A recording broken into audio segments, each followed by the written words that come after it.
Okay, well, Matt gave you a great introduction on the science of sea level rise and climate change, so hopefully you have a kind of basis in that. And I hope it wasn't too doom and gloom. That wasn't the point of it, but just to be kind of realistic about things. So what I'm going to be talking about, hopefully, is a little more positive about how we can react to this and maybe affect positive change on your properties.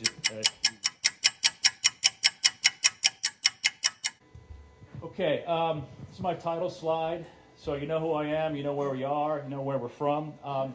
Also going to give a little bit, not so much of a sales pitch, but just to help identify us. And maybe I should have done this before Matt spoke, but a lot of people are confused about who we are, so I want to make that clear. So obviously we're affiliated with Cornell University. Every county in New York State has a cooperative extension association. We're obviously in Suffolk County, so we represent Suffolk County. We're actually a 501c3 not-for-profit and a contract agency of Suffolk County. So we get a lot of our, well, a portion of our funds from Suffolk County, but most of our monies to pay for staff comes from grants and contracts and fees. So we have camps, we have research projects, things like that. So that's how we raise money to employ the people that we do throughout Suffolk County. Overall, with an extension, there are these major programs. Extension was started actually around the time of Abe Lincoln, and it was to bring the information from the universities to the farmers in the field so they can be more efficient about growing food. From that, we've grown to many other subject matters. You know, out here we have viticulture. Obviously, horticulture is very big. Ag stewardship, which is something that kind of comes into play relative to water quality. We've got folks at Cornell that are looking at ways of reducing fertilizer, reducing irrigation, cover crops, things like that. And then down the bottom, we have marine science, which is what I oversee. And overall, we have about 160 employees in Extension. So anyway, okay, getting back to the subject of the talk, and that is looking at ways of stabilizing your shoreline. And this is a slide I put together for a talk I gave actually in Portugal, of all places. But this is just talking about various energy levels on the shoreline. So we're obviously up here. Most of what we're going to talk about relates to the Peconic estuary, but also somewhat to the Sound. And I just have these different slides to show the energy levels, and you can see the energy level based on the size of the rocks and cobble and the intertidal zone versus the estuarine kind of or protected system versus this bay system, which we don't have in Southfield Town. And then we have the open ocean, which luckily we don't have to deal with. So this is a shot from Montauk, which it would increase your property values quite a bit, but luckily you don't have to worry about erosion like they have on the ocean. So this is something we don't have to deal with, which it's pretty hard to keep Mother Nature back at that scale and with those energies. So I don't have a lot of slides with writing, but I'm going to go through a couple of them. Most of mine are pictures to kind of keep it light. But so I'm going to talk about living shorelines. What is a living shoreline? And I'll just read this, which I hate doing, but living shorelines utilize a variety of structural and organic materials such as wetland plants. And that's the big one. So I'm going to focus a lot about plants today. I'm a plant scientist by nature. Submerged aquatic vegetation, not so much for us, but that applies nationwide. Oysters, we'll talk about that. Core fiber logs, wood, sand, stone to create a green infrastructure. So what are the benefits of things like this? Obviously, we want to stabilize the shoreline. We also, it's nice that we get protection of the riparian intertidal environment. So just inshore of that, you get some protection. Now, for your yard, there may not be habitat there, but still you want to protect your yard, right? It helps to improve water quality and that it acts as a filter, so any water that runs off your yard is going to get filtered by the plants in that shoreline. Creation of habitat, it's better than a bulkhead, and it can be cheaper. So compare the price of a bulkhead versus one of these, and it's going to be much, much cheaper. Now, they can't be substituted one for one, but I'll talk about that momentarily. I'm not going to spend time on this slide, but again, this is a lot of interest at the state and the national level to do things like this, and I'm not going to read these, but it just talks about carbon sequestration of plants versus not having plants, the fact that it traps sediments, so it keeps the waters clear, increases biodiversity. Also, this is interesting, so it's a barrier and absorbs wave energy. So if you think of a bulkhead, and I'm not anti-bulkhead, they have places, and I'll show you that, but if you think of a bulkhead, it's like this wall. So if a wave hits it, it gets reflected back out immediately. So it's not dissipating that energy, it's just reflecting it, which oftentimes will undercut the bulkhead and cause problems. If you have plants like you have here, what happens there is they get kind of pushed over and then they come back. So during that process, it absorbs some of that energy. So they do that. So they kind of dampen that wave energy and cut it down rather than reflect it back out to your neighbor's property or somewhere else. Okay, at its most basic level, these are the components of any living shoreline. They don't have to all be included, but obviously you have the land that you live on and your shoreline. So out here it's mostly sand. There could be some peat. And then this is not a great picture, but this is supposed to represent Spartina, which I'll talk about, which is the one plant you're going to focus on. So we have the soil in the plant, and then you have some combination of these other things. So from the lowest energy, which are these core fiber logs, which are organic, to possibly using wood, to maybe shell bags, which I brought a little mini version this year. I'm not going to pass it around, but we use these, and these are oyster shells, and the bags would normally be much larger, but these can be incorporated into the shoreline as a kind of a wave dampener. They can also be set with young oysters, so it creates a reef. And then in terms of wood, we're actually in the process of collecting cedar and locust. So I'll put a plug out. If anybody has any cedar or locust in the yard that's deadfall, we'll come and get it because we need it for a project. So come see me afterwards. Okay, and then what I didn't mention down here was rib mussel, which Matt I think it was alluded to in his biography. But we're looking at, we have a hatchery which I mentioned earlier, and we're looking at part of some of our work to determine how to propagate the species. We produce clams, oysters, scallops. We've worked with razor clams a little bit. Nobody's really looking at rib mussel intentionally because nobody eats it, so there's not really a market for it. So what we're looking at doing is propagating this to use in these shoreline restorations, and we can plant it in sites where the water is contaminated, where there's not a concern of attractive nuisance of people eating these guys and getting sick from coliform bacteria, which I can explain later if you'd like. These are the species you work with, so you can kind of ignore eelgrass for the most part. It's not going to grow well around here. It's too warm, as a matter of fact. It's a cold water species, so we have it out in Gardner's Bay. There's a spot in Bullhead Bay in Southampton, but that's about it for us. Beach grass is one you probably are familiar with from either the Sound or more likely the ocean shorefront. And this can grow in your yard, but it needs to have constant new sand. It's not going to grow in your lawn environment. It'll get outcompeted or die. And then the one we want to focus on is Spartina, which I'm going to go into in detail, and then the oyster.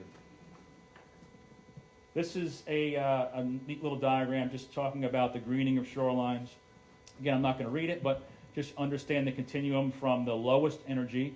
And I put these in down here, so this would be Southwold creeks and sheltered bay sites. So if you're lucky, most of the creeks would just need planting with native vegetation. We'll talk about some forms of edging that can be used to stabilize the toe of the base of the plants. And then this a little more intensive, these sills using harder materials. Breakwaters can be used, but that's more of an engineering approach, which we really can't do. We're not engineers, but that's something that an engineer could look into. Revetments for the Sound, bulkheads for some sites where it's appropriate. So there's got to be a mix here. So it's not one size fits all by any means for any location. A little more detail, but I thought it was an impressive diagram, but just showing plants versus biologs versus rocks. And we don't use this around here. That's more of a freshwater thing, but interesting diagram. So this bulkheads won't stop everything. So I don't know. This was on the island somewhere, and I want to say I took this picture, but I think I stole it from somewhere. But I just thought it was really cool that bulkheads are super strong, pretty expensive, but they get rid of the wrong thing and they're going to be gone. So anyway, okay. So we are around the corner over here. Over here in the corner. This is obviously Southwold, Town Creek, Founders, Jockey Creek. So I want to. Before I was into the whole living shoreline concept, I was doing field work when I still did field work, and now I'm in the office all the time. But anyway, I was out actually in a boat driving around, and I passed by this property here. Does anybody live right here? Okay, well, I'm not going to complain. It's a good thing. But this is the property. So this is. I'll back up for a second. This is that dock right here, and we're going to look here, and this is somebody, and I had a ground level photo, or a boat level photo, or water level, that showed the site, and I couldn't find it because it was literally from 10 years ago, I think, when I was out in the field. But somebody put a line of rocks here. I assume it was permitted. I don't know if it was, but They did a pretty good job, and it's a nice comparison. This is a bulkhead here. You can see it extends out. I think they have a no disturbance zone, buffer zone behind that, which is appropriate. Was probably less expensive than that. It's doing a very, very good job. Now, it doesn't have plants behind it because it's not the appropriate elevation. It would have to be deeper to have Spartina behind it, and I'll talk about that momentarily, but we have one here in town, so somebody did it and hopefully did it legally and did it right. But so it's interesting. This is a site that kind of shows it all, and this was in, I think, East Quogue. I was doing some field work for a property owner out there, looking at their property, giving some suggestions, and this happened to be at the end of their road. The property I was looking at was on the other side of the street, and I saw this. It was a perfect example of a living shoreline installation, but I think this was actually illegally dumped here, which is kind of surprising, but it worked out very well, and I'll explain kind of what's going on here momentarily, but it's this combination of this hardened structure, these rocks, which look pretty nice. They're native rocks except for like this cement block thing here, cement here and here. But I want you just to think about how the plants are stabilized in this area here. And look at this here and this here. And this is when I came back in the winter. That's the same spot. So there's the cement here and here. So in the winter, the plants die back, but the roots are still intact. But in this case, you've got these rib muscles, which are holding this all together like glue, like Spider-Man, but these are called byssal threads. So it goes from that lush in the spring, summer, and fall to basically nothing, but it's still serving the purpose. So it's that combination of things. It's not one thing that does the job. This is a close-up, actually, at Cedar Beach, just showing the kind of the side-by-side view of the Spartina in the spring before it grows up, and showing the rib muscle together. And the rib muscle wants to be nestled next to the roots of this plant, and that's where it wants to be. And again, it holds it all together like glue. So it's good to have the rib muscles, and that's why we, again, are trying to propagate them in our facilities. Not going to read this, but just know that it's not a panacea, and it's not something you just slap in. You got to think about it. So there is a certain amount of site analysis for your property or any other property. You got to get permits. It's the P word. You got to get your permits from the trustees, from the DEC, and even the Army Corps of Engineers. So it's going to take some time. Site prep, installation, and then ideally is monitoring, because we want to learn from our mistakes in particular. So various states up and down the East Coast have been doing this for years. New York State just got into it recently, at least at an official level. So DEC released guidelines, which I had commented on, I think, 2 years ago, or maybe it was early last year, to look at adopting some principles that have been used up and down the East Coast. So this is an example from Delaware. Quite a bit of tide there, obviously, and these are those core fiber logs. They're planting Spartina in there. Chesapeake, this is a stunning picture, I think. And this kind of shows what I showed you there at Town Creek and what that could have been if those rocks were set a little bit deeper in the water. So in this case, the shoreline behind is intertidal and there's marsh grass there, but that's a beautiful site, and they're looking to protect this point, and vegetation is doing quite well behind there, so it's doing a good job. This is a spot, I forget where I got this, where I stole this from. This is obviously south of here. You see, if anybody's been to Charleston or to Savannah and seen how the oysters grow up out of the bottom. So that's what's happening there. But these are, it's kind of hard to see, but these are the shell bags, like I showed you, those little guys there, but they're bigger ones. I don't think they have spat-on shell set on these guys, but that's how they can be used to stabilize that edge. And if you've seen how geese and swans operate, they'll oftentimes eat away at the edge of your grass, or any grass in the marsh islands in particular, in the fall and winter when there's nothing much else to eat. So we want to do what we can to protect that edge. Now I want to talk about Spartina alterniflora, or cordgrass, and this is the one species you have to be concerned about, in a good way. This is the one you want to focus on. People call it cordgrass. It's not eelgrass. Eelgrass is what's underwater. It's cordgrass. Or people call it Spartina. That's not right. Spartina. So please get that right. If you don't learn anything from me today, this is a boring diagram, but I just want to explain this to you. So this is a shoreline. This is your best friend Phragmites up on the top, blocking your view of the water. But probably the best thing between your house and the water, truthfully, but I don't want to get into that. But around here we have semi-diurnal tides, so 2 highs and 2 lows a day. So mean low water is that average low elevation, mean high is the average high, mean sea level is just what's in the middle. So you have to understand that Spartina or cordgrass can only grow from mean sea level to mean high water. That's it. So nothing is going to grow down here. So just understand that. So whether a landscaper, wants to come and plant, it's never going to happen. You can plant there. I've seen seedlings recruit there. They'll last for a month or two, but it has to be exposed every day, basically. So understand that. And then basically the width of this area for planting depends on the slope of the shoreline. So this is a fairly steep slope. I just show this. So your area to plant would be this long, whereas if the shoreline is much more gradual, which is better, breaks the waves further offshore, you have all this area to plant. So think about that. So the simple fact of just the slope of your shoreline. Now, nobody wants the shoreline slope from the water's edge to the side of their house. Obviously, you have to have a backyard. So there's some issues with logistics there, but the more gradual the shoreline, the more stable it's going to be with vegetation, with anything else you use. So with this, if I had a photo at high tide, the water would be up here, low tide would be out here, and I happen to get there about mid-tide. So that's what's going on here. So again, somebody either accidentally or on purpose put these rocks in at the perfect elevation, because at the toe of the slope, the base of where that Spartina wants to grow. Anyway, Living Shoreline Project. This is a demonstration project we have, and Nick Krupski, who's in the audience, was part of this when he was still with us at Cornell. He was part of planning this, and he's actually the liaison from the trustees on this project. But this is a project we're looking to demonstrate various methods that can be used by local residents. Now, the whole idea is to come up with some scenarios that would be permitted by the trustees. Glenn Goldsmith is also here from the trustees.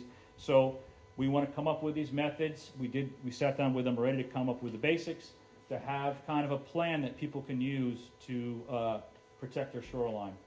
The schedule is, I think we just received the permit to get the work underway. We have to do it this summer, basically, do the installation. So we're going to be, my team's doing that. Matt's part of this as well, and he's going to focus on the rib mussels with his folks. And we got to get it done. So we're getting funding from Suffolk County through 0.25% monies that came to the town of Southwold, as well as Peconic Estuary program for this.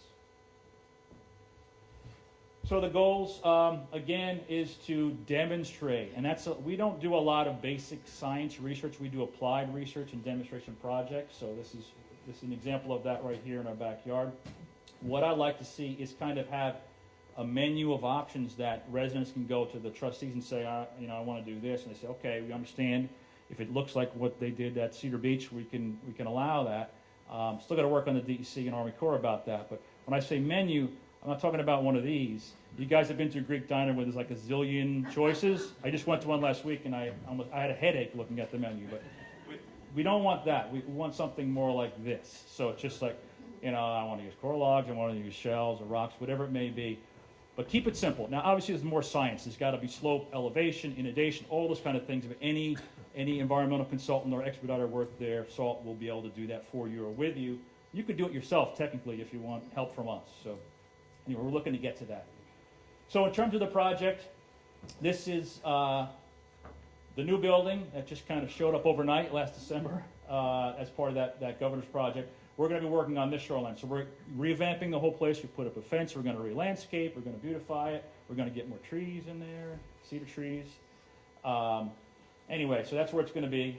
And actually, I'll back up here and show this. So it's going to be, so that's, the new building isn't in this photo, but it's this shoreline and then over here. The idea is that it would be accessible to the public, either coming through our facility or seen from the parking lot at Cedar Beach, which is a beautiful parking lot, by the way, as you all know. It's great. Which we don't have a responsibility for. It's owned by the county, and town's not going to fix it either. Okay, so these are all the various versions, and I'll spend just a minute on each of these. So the first and simplest is the core fiber logs. And I was going to bring one, but they're 12 feet long. It's a little much to bring here. But they're just a way to stabilize that toe of the slope, the front of the Spartina, at that mean sea level elevation. They're staked in. You can actually put plants into them, but that's the simplest version. Another one would be using actually rocks. We're going to bring in rocks. So similar to that project I showed you that was in Southwold, but smaller. a little bit lower to protect the toe of that slope where the Spartina ends at, again, that mean sea level. Again, nothing's happening below that in terms of vegetation. Then we can also use shell bags, which we can set spat on shell if we want to, or just the shell bags by themselves. And then a couple different wood versions. So that's why, again, I need, if anybody's got any cedars bigger than this, please let me know. So my guys will come and get them. I won't come and get them.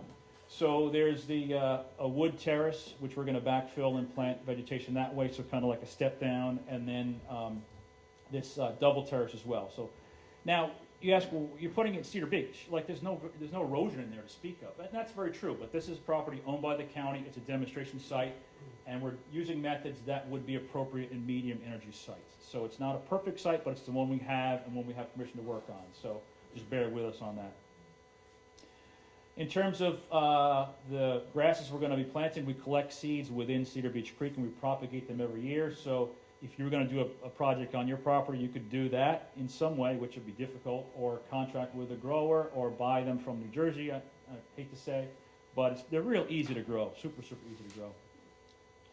And we grow them in these little, first we start off with these guys, little peat pots, or actually little seed trays, and then eventually we put them into larger gallon pots, and then we can plant them out that way so they look like this. And they're weeds, and you grow them in fresh water. They're really, really easy to grow, so not a problem. Okay, that's kind of a review of that, and I'm just going to go through a couple projects that relate to this. We've done much larger scale work. This is a project that was with the Shinnecock Indian Nation, which I wrote a grant for them. That was like $3.2 million. We wrote it in 2014. They were awarded in 2015. And for this, we were looking at restoring 0.6 of a mile of the shoreline. So we did that with them. We designed it and had it underway. So this is kind of somewhat of the after shot. And this is the area. So if you know Shinnecock Bay with the reservation, this is the eastern extreme of Shinnecock Bay. So this is using the method that I discussed, but at a much larger, almost industrial scale. And this is one of our former employees did kind of this artistic rendering of what we're doing, what we were doing. So the shoreline actually was here, right up against the trees, and we wanted to fill this all in and put the rocks on the outside, put the grass here, actually have dunes. The beach is anywhere from 75 to 100 feet out in the water. Now, none of you would ever get a permit to do this, because we didn't have to get DC permits for this. So I'll just say that. I guess this was on their property, so don't get any ideas. You're not going to fill out into the bay. But it was like playing God or Mother Nature. It was great to be able to do it there. So anyway, this is a shoreline beforehand, and this is in June of 2015. So this, again, the waves are breaking right on the edge of their cemetery, right on the edge of their woods, and it was all kind of gone. This is the cemetery here. This is kind of a promontory that goes out into the it wasn't into the bay, but now, more recently it happened to be that way. So we were able to contract with Suffolk County when they were dredging Ponquag, the East Cut in Shinnecock Bay, and we were able to purchase or pay the differential to have 30,000 cubic yards of sand pumped onto that shoreline. Again, you would not do this anywhere else. It's not going to happen. So this is showing the pipe that came all the way from, there's Ponquag Bridge, but this is the inlet's over here. I think I showed it in the photo. The inlet's here, so it was getting pumped from within, say, a half mile of the inlet, all the way across the bay. So it was kind of it's a once-in-a-lifetime opportunity to do this.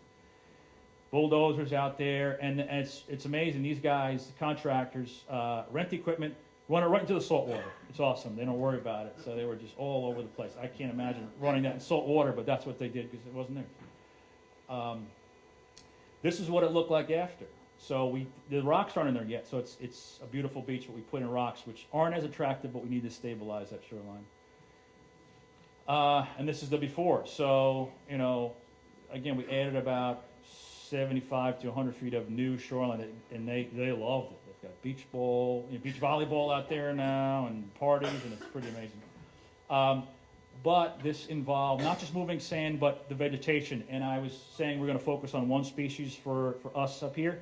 Down there, we also looked at beach grass, and we had to put in these snow fences because, as you know, dredging takes place in the winter. You can't plant. The sand will blow away. It's this beautiful, fine sugar sand. So we had to put in parallel lines of snow fence and then plant the beach grass, which just took off, and now there's dunes there, and it's amazing. So that's something you can do if you have that type of habitat. Over 20,000 shoots of beach grass were planted just in spring of 2016 alone. We did more in 2017, and it's stunning. And we were able to then divide from these areas and propagate on site. This is part of the team doing that. We worked with a tribe. They were some of the labor. These are my folks here, but this is what it looks like when you plant it. It looks dead, and we were using grids so we get a good spacing. We just flip the grid over and plant and plant and plant. So it worked out pretty well. This is we used our drone to show during construction. So this is a big machine with off-road dump trucks would bring these boulders down, dump them in a pile, and then the machine would place them. And I drew out this plan of where to put the rocks. I was trying to get the team just to kind of put them in randomly, but they were like trying to put every one in the exact same spot. It's like, you can't do that. So, but they did this. We're trying to make it look somewhat natural. It is a line, but we wanted to get some sense of that Mother Nature had some impact there. So anyway, so the idea was to put these rocks at mean sea level. Again, 3,000 feet of this, and then come in and plant Spartina behind it. So that's what we did. So again, we got this, which you've seen already. And we use the same grid system with that.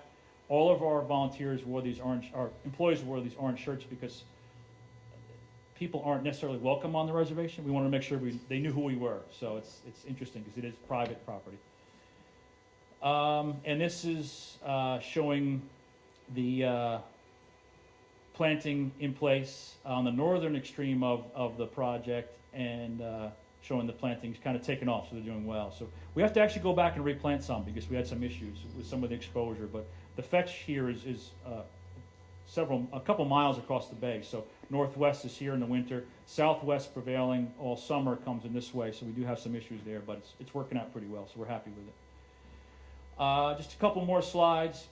We have a project that's beginning right now with the Peconic Land Trust. This is between the size of that Shinnecock project and the South Hold Cedar Beach project. This is a little bit bigger, but still rather small.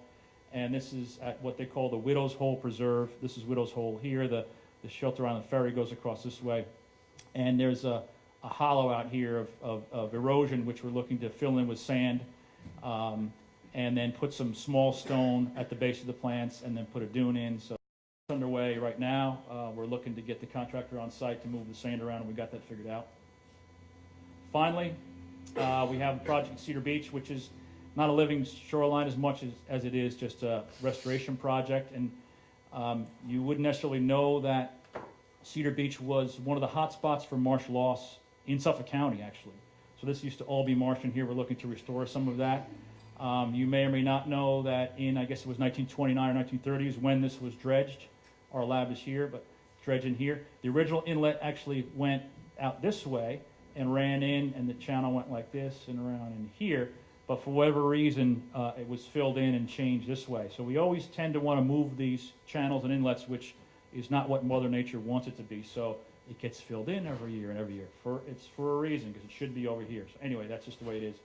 So our plan is to create marsh. We're trying to dredge ourselves some of these materials out to make it deeper. We might be able to dredge with the county to go in here a little further, maybe, and use that sand to fill in here and plant out marsh grasses. So stay tuned for that. That's an Army Corps funded project to the tune of almost $500,000. Not a lot of money. It sounds like a lot when it's in your pocket, but when a project like this, it's not a lot of money. And then these are just some of the parameters, which I'm not going to go over. But anyway, that's it. That's all I have. Thank you.